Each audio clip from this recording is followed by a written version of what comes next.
Go Welcome for it, back. Brandon. Welcome Am I back to the messing Same you Old up now? Podcast. You can't mess me up one bit. You wish. Today, we're diving into something a lot of people aren't talking about. What the heck is going on with men in 2025? From mental health to money, stress, isolation to identity, guys are struggling. And it's time we said it out loud. Let's get into it. So, we've seen this a lot, right? We see the next generation in particular, but even guys just a hair our junior are struggling. And I guess I'll pose a question to you. Why are so many men feeling lost or left behind here in 2025? You can figure out a starting point, and try to go from there. Of course, in my stand, the destruction of the family in the middle part of the century, last century, excuse me. And you can go into the role of feminism and the ideology of what that presents and how far it has gone into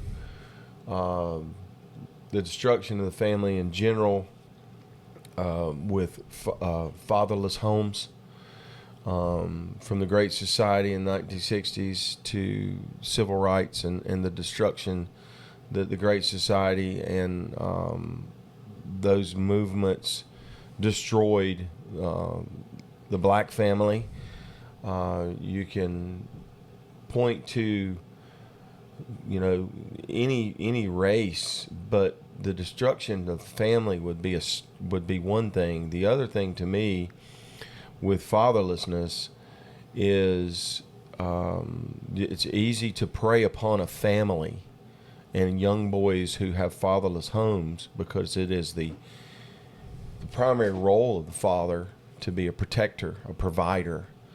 Okay, and that's what men were put here to do, which in turns to me, so many ways, but the removal of religion from our society, from the classroom to is a huge factor, because then you open the door to structureless homes, fatherless homes, all of these things. And if there's no man to be the example for young men as to what it means to work, provide, tell truths, do hard things, all of those things generationally have taken a toll on, I don't know which generation you want to point to, the millennials maybe, or what was the one prior to that. I'm tough with these labels, Generation X was before that. I don't think it was as bad, but right now I think that you can start with those things, and go, I think fatherlessness in the home and the destruction of the family has weakened men, young men, because they don't have a role model to point to. And in this world today, the other part about that is we don't understand what it means, what it would mean to grow up in this generation. You've got everything at your fingertips. Yeah. And the ease of things, and the ease of which you have information, good, bad, and indifferent, and how you utilize it. With your father and my father, they didn't have this to contend with, so we don't understand. I'm trying to understand my daughter and my son. Yep. And to have all of this at their fingertips, what does that produce? Because no one knows. I think we're seeing the fruits of that now. Yeah. And that's part of where you go into all this. And we, as a father, I'm watching my, we're talking about men, but I'm watching my daughter have some struggles in being a teenage girl. Of course, I don't know anything about that, but Neither does my wife know anything about being a teenage girl with this current thing. Yeah, right. And but so the family, the attack on the family, and again, I'll say it out loud, like I always say, this is purposeful. Hold on to your butts. Okay, it's purposeful. The division and the destruction of family and religion are Marxist principles. That's where it comes from. You divide and you destroy in order to chase state-run philosophies. I'll take care of your kid. You don't own any property. It all belongs to the state. Yeah. And these things were put in place intentionally. Okay? And the removal of that. Okay, so that's... And we're going to break some of that down in the next topics. Right. Certainly. Because prior to the 19th century, we didn't see this kind of division in families. We didn't see the men's role or the woman's role. They were structured and provided, and strength of society, community was a result of that strength. Yeah. So some of the sub questions on the same line, traditional male identity, which is almost exactly what you were saying. Like if you go back far enough, not even all that far, but there were clearly defined gender roles, right? You were the man of the household. You therefore were the provider economically, financially. You were the protector. And the female role, here we go, get your pitchforks out, ladies and gentlemen, was to tend to the children, raise the children, tend to the house, and those kind of domestic duties that are now taboo to talk about. And that doesn't demean what strength that takes from a human being to do. Or how important those roles are. How important it is. They're supposed to work in harmony, in my opinion. Right. And that doesn't mean one is more important or relevant than the other. They're supposed to fit together beautifully to raise that household and raise that next generation. And we've certainly lost that in the things you're talking about, that generation after generation have, I think, progressed step by step. I don't think anything is one generation. I think one generation passed one threshold, and then the next picked that up, took it one step further, and they're climbing this kind of ladder of destruction, I would say, to lead us to where we are, and who knows where that's going to be for your children and their kids and so on. And it's scary to think about, but the ideologies that have gone with those gender roles in I would say, like, third wave and fourth wave feminism have become just like, we don't need men, and all the things we're seeing these days, and how wrong that is, but also how destructive that is to young men and their mindset, and how that all circles back together. What about schools, institutions, right? So, you've seen this firsthand, some of the ideology that's trickled down through school and raising a young boy. What has that done? I think young boys are basically a bunch of Tom Sawyers, in a sense that, man, we should just be touching grass all day long. We want to climb trees, build things, destroy things, roughhouse, all of the physicality you can imagine for a young boy. Yet, in my opinion, our schools have destroyed that, in the sense of, like, sit still, stop moving around, let's medicate you until you are a sheep in that chair and you're a fraction of your actual self. Talk to me a little bit about schools and boys. Well, the school system drove my son out. He was disenchanted he switched from one school to another, and I'm not going to name names at this point, but because I think that all, regardless of private, secular, I think you could seek out something, and everybody should have a choice, by the way, to where they go to school. You shouldn't be dictated by zip code or whatever. You should have school choice. He was so disenchanted with the public school system that, number one, He did not want to go back. So towards the end of his junior year, we're like, well, we're done with this. My wife and I we measured it by, okay, what are you learning? First, okay, we know I hated school. I didn't care for school at all.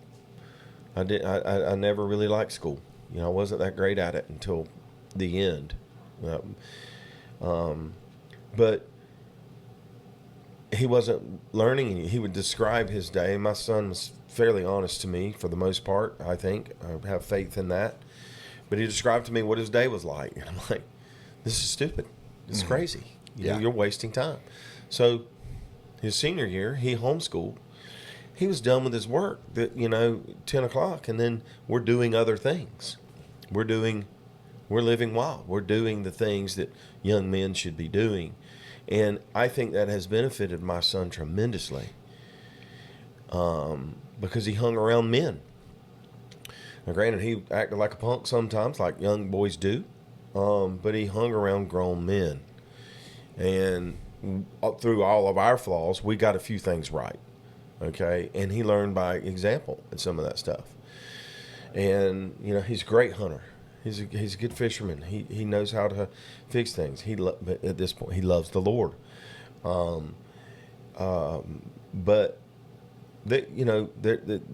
I do the same thing with my daughter's school. They allow, the past 6 weeks to the end of the school, all they did was show up. It was like free time. There's nothing going on. Right. It's just a colossal waste of time. Yeah.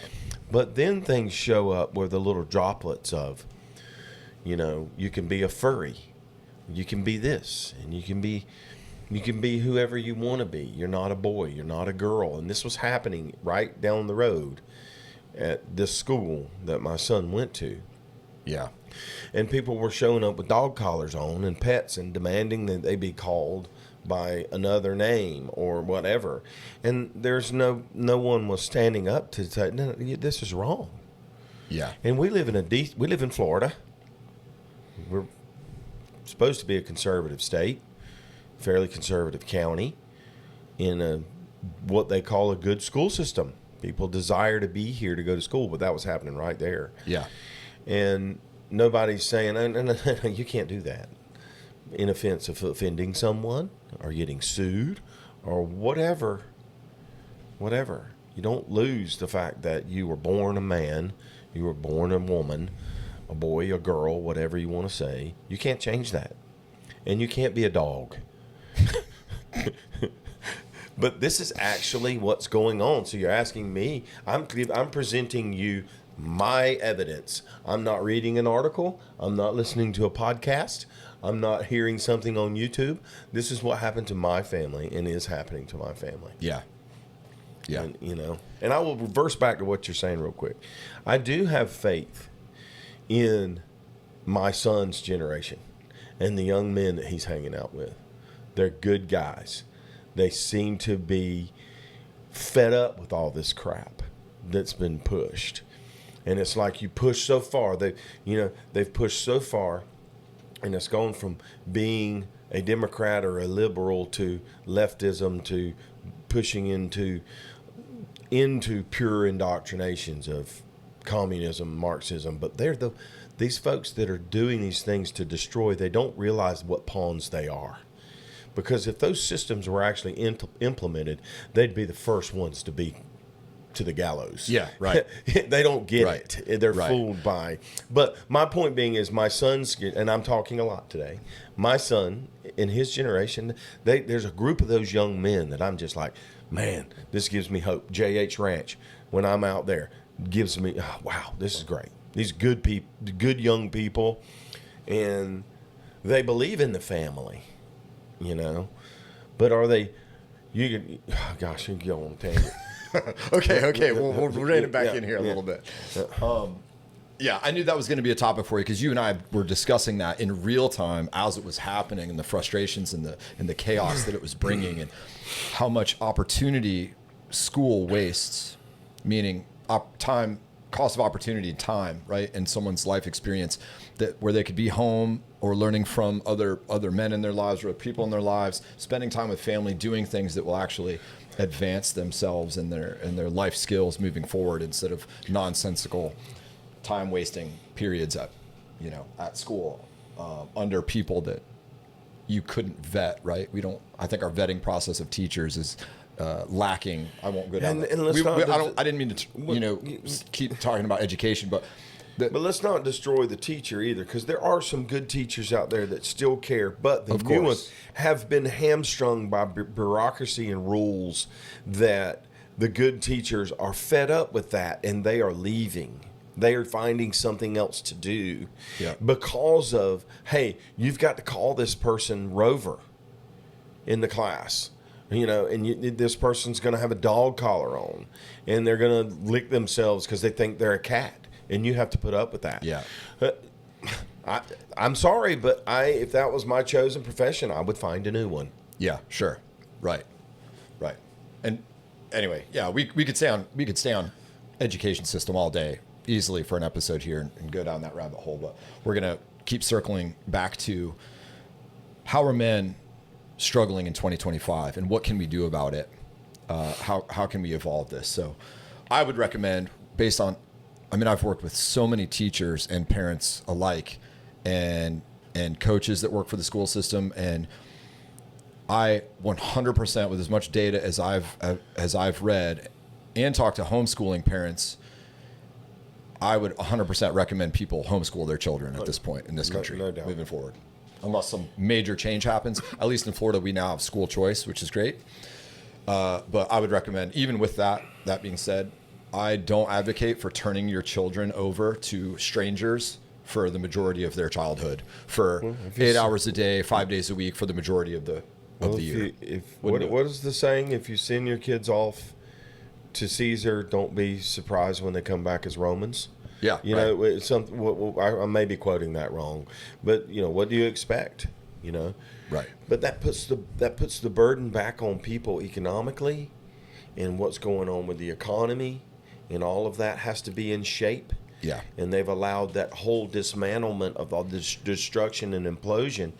I think that what we're talking about today with the men and the women and the confusion and the confidence and where they stand is a result of all these policies, obviously, and this is the byproduct, which is like a powder keg. Oh, yeah. It's like a long fuse that you've been burning on feminism and then destruction of religion and home and marriage and family and blah, blah, blah, blah, and great society and welfare society, and then all of a sudden you come into gender confusion and all this, and the next thing you know, these boys don't know who they are. And it's, they're destroyed. Yep. So you medicate them, and and then... Yeah. And the whole time you've told them to squash their dreams and passions, whether that's climbing a tree or fixing something or blowing something up or whatever it is.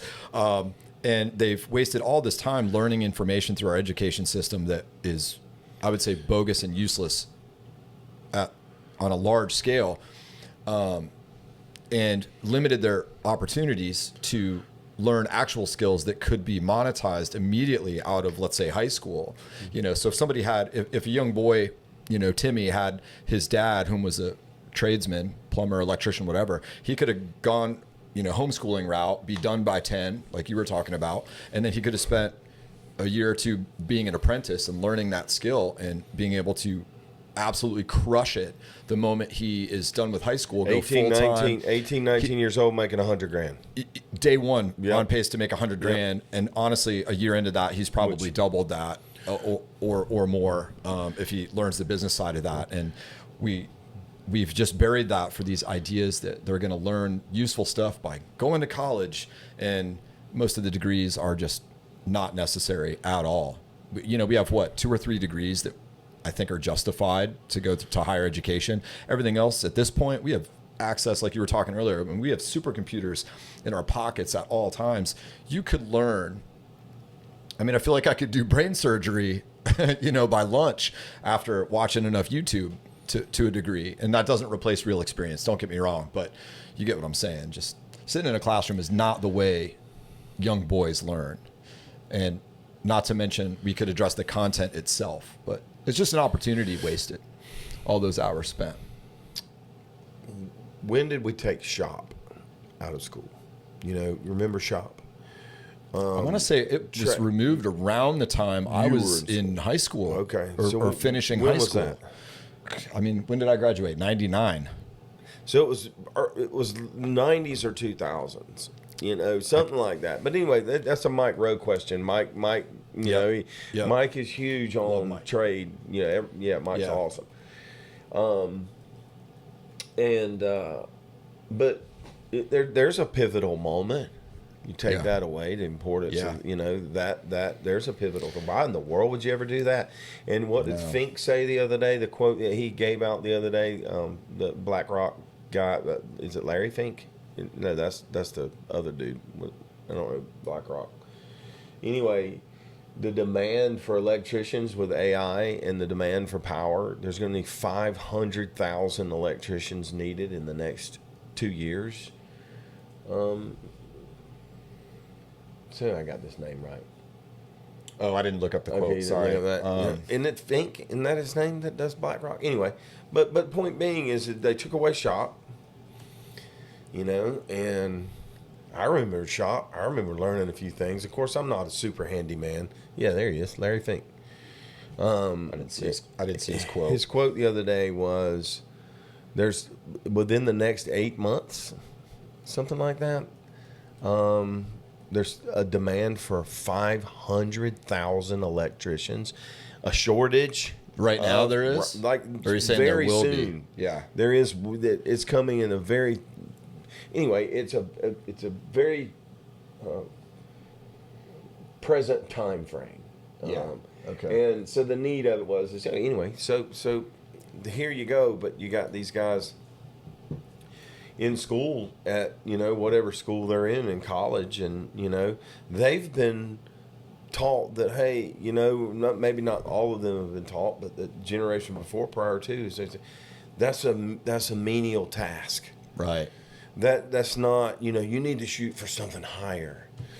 You know, when there's so much value in the work with your hands as a man, it gives you a sense of accomplishment. I don't want to say pride. I want to say accomplishment. You know, hey, look, I did that. I provided that. I helped this person today. I turned their AC back on. They, you know, their sewers are clogged up. They couldn't use. I helped that family. You know, the sense of, like, it is actually keeping society going. But they were told, like you said in the opening, is they've been beat down to say, oh, that's for the serfs. Or for whatever. Yeah. When these people are the real heroes. Instead, people looking up to basketball players and football players and, you know, all this stuff for all this time. Yeah. These are the real people that get the job done, that keep us going. Right. And they should be elevated at all points. Instead, they were demoted isn't a good word. That just wasn't the presentation that was made to them of how honorable that work is. Yeah, there was a stigma that if you pursued that work, that line of work, or anyone in that line of work, that you were at the bottom of the totem pole in the hierarchy. You weren't a valuable member of society. It was like this lowly position, and that stigma has stayed around. That's very apparent today. People want to be, you know, the next LeBron James or whatever, and they think, and I see this with parents all the time too, but, you know, everyone thinks they're the next superstar or the next celebrity or the next influencer or whatever, as we sit here and film the podcast. But this isn't our primary method. This is an outlet for us. But I think to your point on that, I don't want to interrupt your thought, is I think we're trying to do something here to possibly get to a few people that aren't listening to podcasts that may find some information to try and further this particular subject. Yeah. What you were just saying is why we're doing something like this. It's like, it's so much confusion, and, you know, and there's some massive anyway, I interrupted what you were saying. I didn't mean to do that on that point. All good. I mean, we're just circling the concept that the boys are really lost right now due to everything that they have access to and how they've been raised and how their parents, possibly push them into things or away from things. And the stigma around very valuable things has ruined them. And that includes the family. That includes certain professions. I mean, if right now if you flipped a switch and turned off or on industries at large, the moment that you turn off the trades, things stop moving forward. Society crumbles, right? Yeah. Plumbing, electric, engineering, that kind of stuff, society goes down overnight. If you turn off entertainment, society continues, right? You turn off celebrity, stuff continues. You turn off sports on a professional entertainment level, society continues. And so people don't realize that. They don't think about that. They're really wrapped up in like fame and money, and the odds of making money at some of those things are just crazy low, yet people pursue them all the time as if they're the next 1% of the 1%. Anyway, moving on. Well, are we changing topics? No, keep going. If you got something to say, spill it. You go back to the young boys, young men, and I consider my son a young man at this point, and he's 19 years old, and the way he carries himself. I mean, I'm listening to some of the things he says to me, and listening to the wisdom, but these guys see through that what has happened. But the problem is there's a huge gap now. We talk about this man camp thing, and the instructors, okay? All these instructors that have all this wisdom and knowledge and character, people to look up to. They're in their 60s, their 50s, late 50s, 60s, and they've been doing this hard work their whole life. Well, there's not many teachers behind them to teach the people that need to be taught that are behind them. Yeah. So, in my eyes, it's an incredible opportunity for young men right now to realize, hey, look, I can go weld. And if I get really good at it, we talked about this guy the other day who made millions of dollars through the years off of one welding machine, But there's a huge gap right there. That if these people, these young men, that if they're based on what Mike Rowe's trying to do, what Joby Martin's trying to do, what other pastors to be men, choose a profession early and do these things. If they're told, then in 5-6 years, you could see a surge in capability. But if they're not, it's really going to be even more dramatic, in my opinion, because the teachers are going to be gone. And the young men who are in the middle that are supposed to be the teachers, they're going to be so laden with work that they barely have time to teach. Right. The and so, therefore, if it doesn't happen now with the trades, like now, like yesterday, we're losing these men. But they're tired. It's time to they've done their part. Yeah. It's not. And that's why there's the generation of baby boomers right now that has done their part. They're selling off those businesses. And they don't have, the ones that do have sons and daughters that might pick up that business where they left off, don't want to pick up the business. And so they're selling it off to strangers at a huge cost to, I would say, society, not just them. And private equity. Yeah. And even they're going to struggle with the workforce when they pick it up because they don't have that mentor-apprentice situation going on, right? They just have workers, not teachers, like you're alluding to, and there's an apprentice gap. Yeah. And then that gap turns into a generation of people that, these guys are doing these jobs, but they don't quite care as much as the ones that the predecessors to them, and it has to change immediately. Is shop being reintroduced into school? I don't know. If you were to teach shop immediately, going into basic electrical work, basic HVAC work, basic plumbing work. Of course, obviously, who wants to be a plumber? But what an opportunity it is. Yeah. What an opportunity it is. If this happens and there's a flood of, people who go to these trades and start learning, and if you present yourself in a leadership role and you work really, really hard, in 5 years, you could have yourself a $2-3 million a year electrical company with 4 or 5 guys that are just killing it, that want to work, want to do their thing, and they're invested in it. And you get some people to believe it. What an opportunity it is. It's got me thinking about how I could get involved in trying to, of course, I can't, I'm not an electrician by any means, but I can figure logistics out and things. And if you put together a group of people and you let them know that you care about them, and you can, what an opportunity it is for these young men. I got a good friend of my son's who's a welder, and he's 19. He's just crushing it. He's making a ton of money, and he loves to do it. It's an art. Like we were talking about that guy. Hey, that was my weld. He did that 20 years ago, whatever. And he loves it. He treats it like an art, and and he works hard.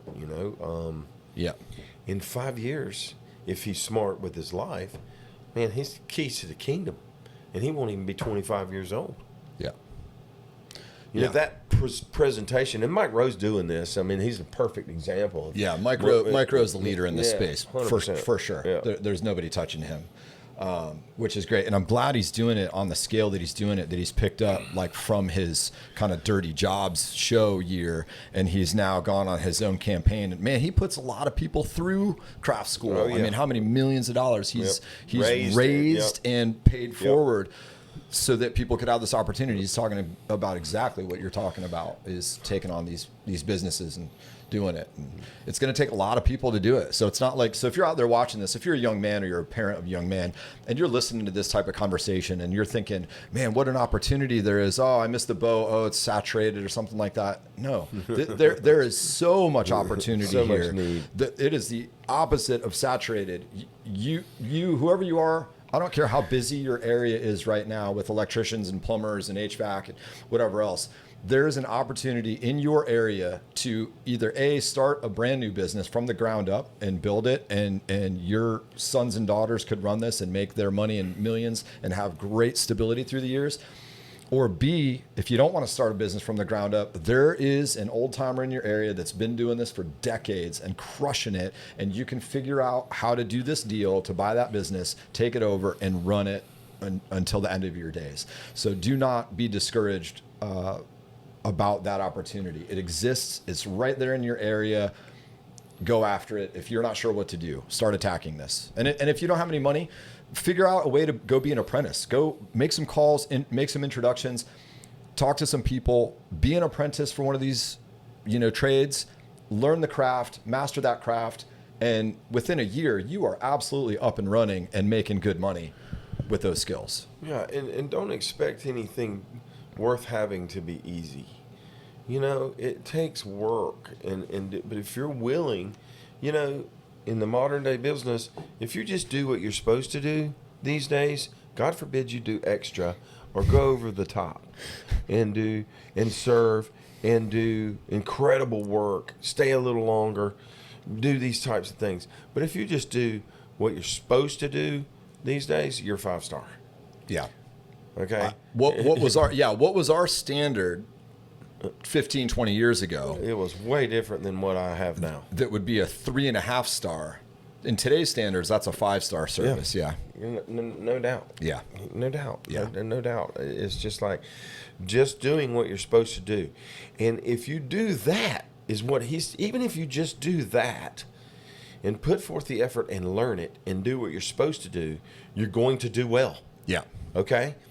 But if you have the inclination and you have the drive and the willingness, and you want to do more and extra, you are going to blow back past people at exponential speed.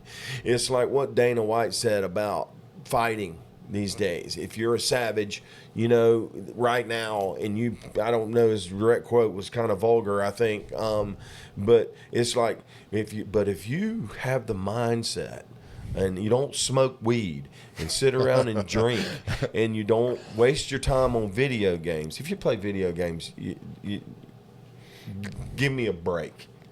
If you're over 14 years old and playing a video game, what are you doing? What are you doing? Go outside. Go learn something. Touch grass.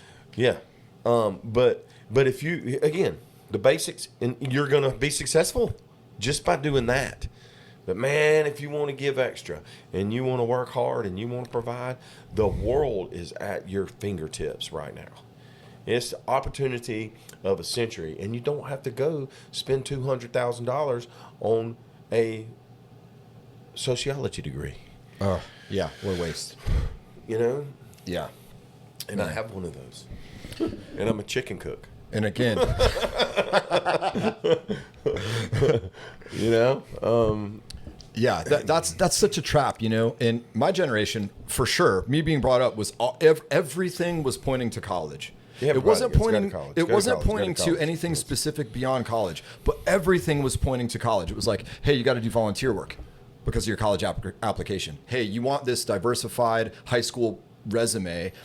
Going through it You right need to now. play sports. You need the GPA. You need the volunteer service. You need to be in NHS and Interact Club and Key Club and so that you can get into a good college.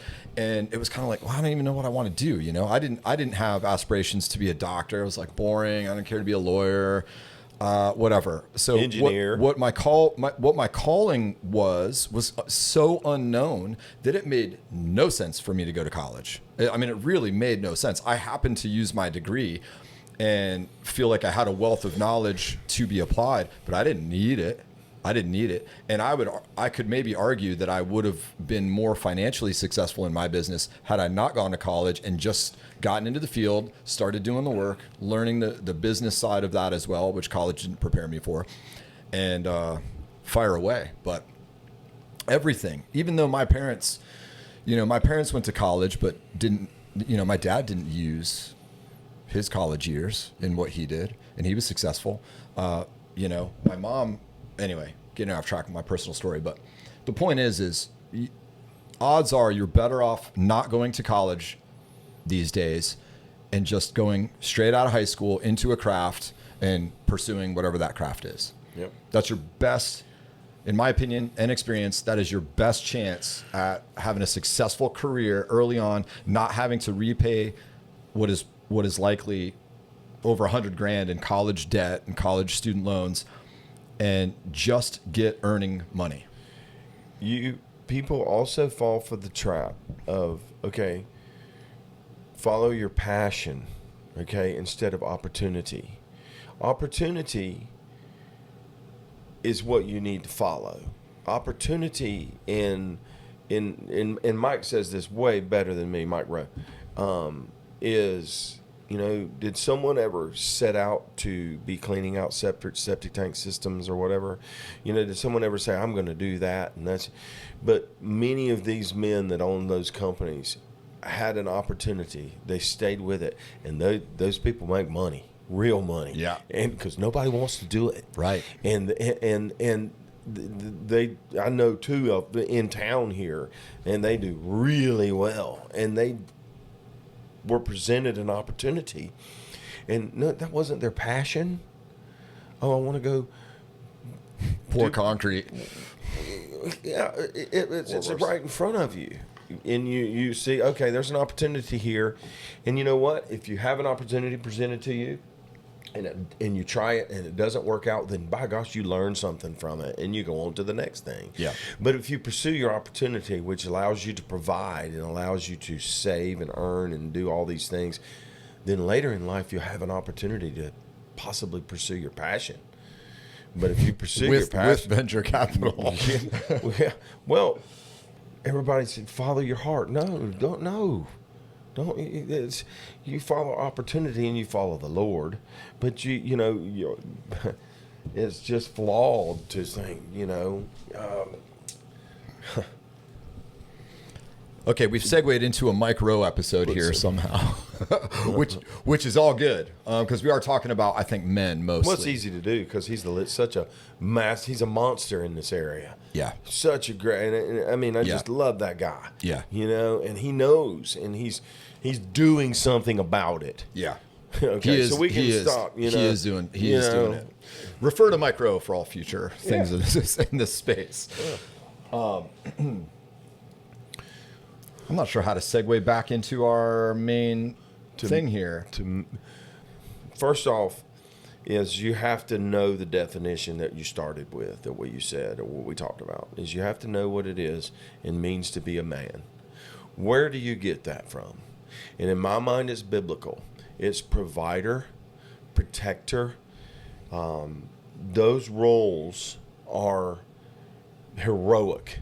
They are the definition of what it means to be a man. And we got off track when we allowed people to destroy that definition, and standing up for it. You were called names, you bigot, you racist. I don't even know what you call somebody who says you can't be a cat. Whatever. One of the phobes. Yeah, phobe. You're a cat phobe. You're a misogynist, racist, sexist, all but the you went straight in. You type that in. What it means to be, a man is. These are the things that you are. Those things are biblical, and that's the definition of being a man, and it needs to be reinforced and driven home constantly. And that's where it got off track, and people didn't do anything about it. And you wonder, because in defense, there was nobody, or fatherless homes and what have you. So anyway, we circle back down to the definition. I think is where you were headed towards, right? Yeah, right. Right. I mean, we've talked about in varying categories, like, what is your North Star? What are you aiming at? Now, I know you're going to take this as biblical, right? God, that's my aim. Okay, that's fair. And that's a whole nother episode. I don't know how to summarize that into a talking point, but maybe you can and want to. But what I'm getting at for young men today, so if somebody's between 18 and, I don't know how I want to define young at this point, between 18 and 30, but this would apply to any age. And this would apply to young women as well.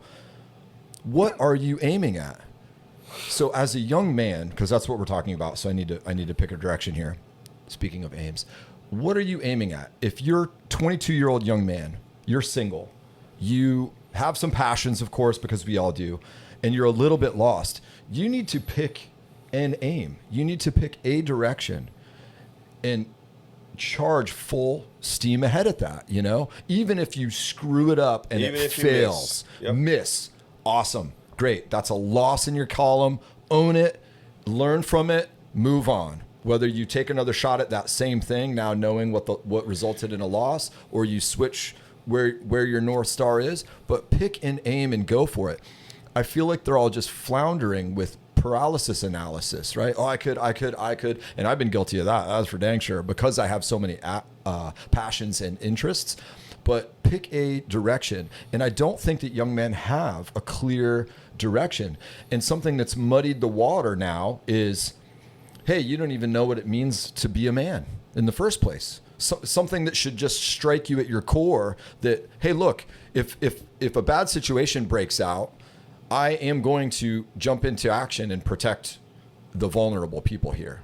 I'm going to be the one that runs towards the fire. I'm going to provide something for someone, And so the basic definition has been watered down and diluted, and they don't even know that anymore. And they don't feel strong in their masculinity to own that stuff where they can be chivalrous and perform those traditionally masculine roles. And it's like, if you do a masculine role, if you hold a door for someone in 2025, it's as if you did something from a misogyny, intent, as if you held a woman back somehow by doing that, by holding the door open for her. Like, you sexist, what are you doing? I can get my own door. And, feminism has ultimately led to that mentality, that everything that you do now, according to a masculine gender role, is now somehow, toxic masculinity, or if it's not labeled as that, it's labeled as misogynist or sexist or one of the something, one of the phobes or whatever. And it's insane. So they've been robbed of that ability to stand fast and firm in those roles. And that includes pursuing economic, financial freedom. This was, I think they're not attacking professions and crafts and trades. So I wish if I could snap my fingers and just somehow magically manifest the confidence that it's okay to be a man in 2025. Stop and help whoever needs help. Pursue your dreams. Work really, really hard, and have the expectations that the opposite gender roles will and should fall in line with that and go accordingly. That's a whole other side, is the female side of this. I don't know if I said anything through all of that. Maybe. Being is kind, compassionate, caring, uplifting, selfless, fruitful, all the things that are the gifts of the Spirit. It goes back to, is if they don't discover also that they're not the center of the universe, that you're put here, we as men are put here to push this world forward, but it ain't about you. It's not about it's not about self. In the pursuit of self, when you're pursuing something like this, yes, take an aim, go for something, but go for it for the right reasons. I'm going to provide for my family. I'm going to be a part of a community. If you're going for things just that are going to make yourself better in the long run, it's not as gratifying. In my opinion, you are put here, find the Lord, find a pursuit, a job, a reality of work, have children, propagate this species, and help people, lift them up. Because if you are selfish and self-centered, and I've been this before, you have trouble lifting others up around you. And that's part of the definition of being a man. It's not about you. Not every man wants to work 60 hours, 70 hours a week just so they can, just be a slave to a system and not see any result. The fruits of that are the result. The fruits of what you do, going back into, these are worthy, honorable things that you do. And those things are putting others before yourself. And that's what you're doing when you're providing. Is you're putting others first. And you're sacrificing. This is backbreaking. This is hard stuff. Yeah. Dang, you know what? I'm tired today. But I got to go. I got to put somebody else before me today. My wife, my kid, my coworkers that are around me, that if I don't show up, suffer because I'm not there. Those things are part of this definition, and it goes into self. Okay, where the man who is working solely for himself. I think that needs to be part of why it makes it honorable. And to me, I tell the folks all the time at my places of work, okay, are you one of the people that when someone sees your name on the schedule, they say, well, right on, it's going to be a good day. That dude shows up.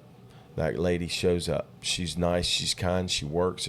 Or are you the person who's like, oh my gosh, it's going to be tough. I'm fixing to have to do my job and that person's job. Which one are you? You're one or the other. There's no in between. You're one or the other. Yeah. And when you see people's name on the schedule, you know, of course now it's different, but electronic schedules. But you know, do they see you walk in the door and say, "Right on, man, it's gonna be a good day. I don't have to do my job and somebody else's job." Or are you showing up to work, whatever job it is, and putting yourself first? And these jobs are difficult. They're hard, and that's where the fruits come from, is putting other people before yourself. And when you do that, you'll have peace. That can provide you peace, because in your mind, on a subconscious level, if you don't do your very best, selfish and ambitions show up later in life.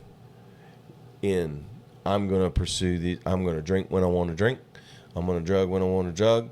I'm going to date as many women as I want to date. I'm going to do this. I'm going to do that. They produce those types of mentalities, a self-centered life. And when you have these honorable jobs and you realize you're putting your family, it's a beautiful foundation. How does a 20-year-old, so taking all that in, so you're a 20-year-old, let's say you're not in school, let's say you're having to pay the bills right now and work. How does a 20-year-old exactly do that? So I don't know what hypothetical I want to put out there, but you're a 20-year-old man going to work. You're living by yourself right now. You just got an apartment. You're driving kind of a beat down truck, and you're going to work. What is it that he's doing to kind of have that other people mentality right now? I mean, what mindset if you're talking to him, what advice are you giving him exactly right now? That piece that I just said, let's say he's working for me doing restaurant work, okay? Or you know, you're like, well, how am I going to get ahead? Well, you do what's in front of you and then some. You know, you come in and you show up and you do your job, you perform your job. And then if you're happy doing that and you're doing it very, very well, I'm going to recognize that. I've got double-digit restaurants. I'm going to see that. Somebody's going to see that you're doing well, that you're trying. You're going to get an opportunity with me. Period. It happens every time. It's never failed in 28 years. Someone does things. They're kind. They're nice. They show up. They're reliable. They do a little bit more. Hey, I see you.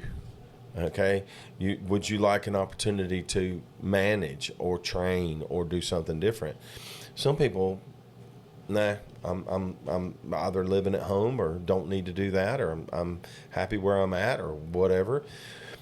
But I see that in my business. You do what's in front of you, you know, and then you do it better and try to do it better than anyone else.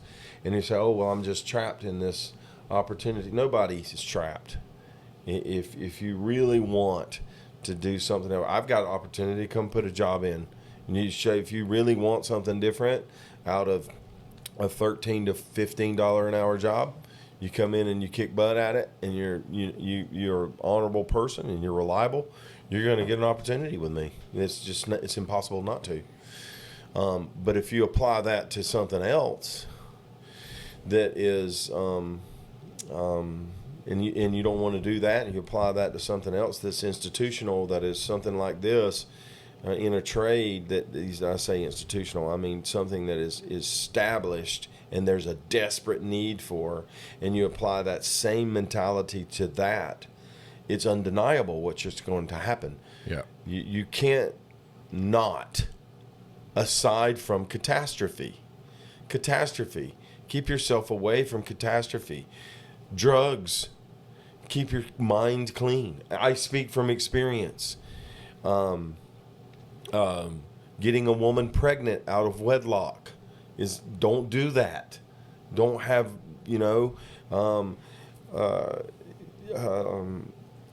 DUI, trouble with the law.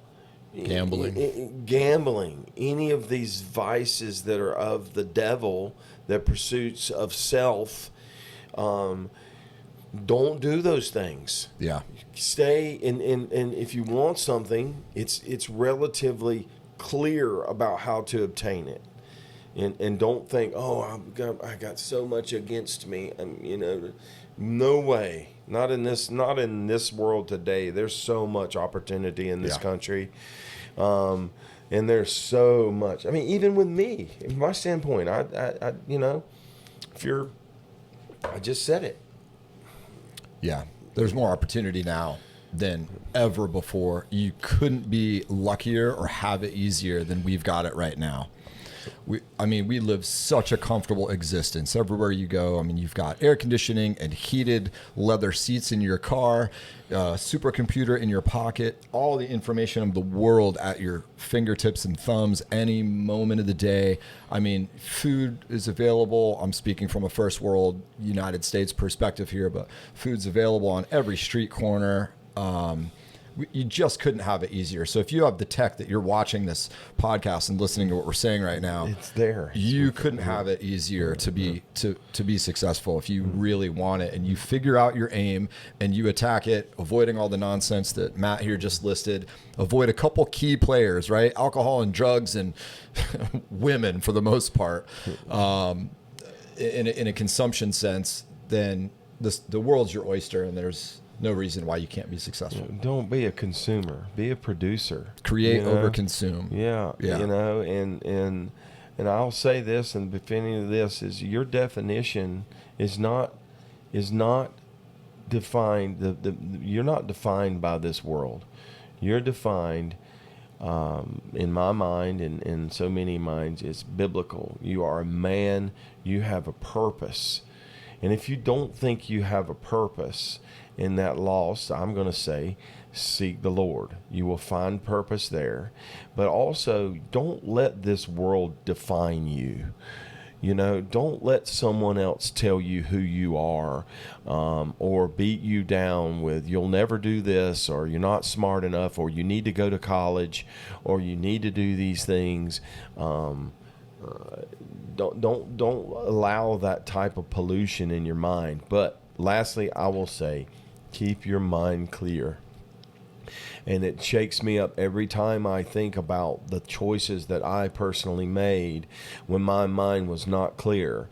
I worked really hard through many years, but I made some terrible choices while my mind was not clear. So keep your mind clear and pick, like Brandon said, pick that point and focus on that point, because there's purpose, there's honorability in that, and don't let anybody tell you any other way, to any other definition of that. And be grateful that you were born a man in this country today. Amen. Just be grateful. So yeah, that what you just said makes me think of one thing, which is listen to your gut. Don't let all that noise in. Yeah. Right? Somebody telling you need to go to college, whatever. I think a lot of you out there, you have a strong gut feeling because you were born a man, and you can feel that you're supposed to have an aim, and most of you actually know what it is. You're just letting the noise in that confuses you and slows you down. And don't let that happen. Listen to your gut. Your gut is strong for a reason, and go with it. It's pulling you in a direction, and don't fight that, Instincts provided by the Creator. That's your gut. Okay. I'll go with that. All right. That's it for today on the Same Old Podcast. If this episode hit home, share it with someone who needs to hear it. Men aren't broken, but the system might be. Time to talk about it. We'll catch you on the next one. Amen.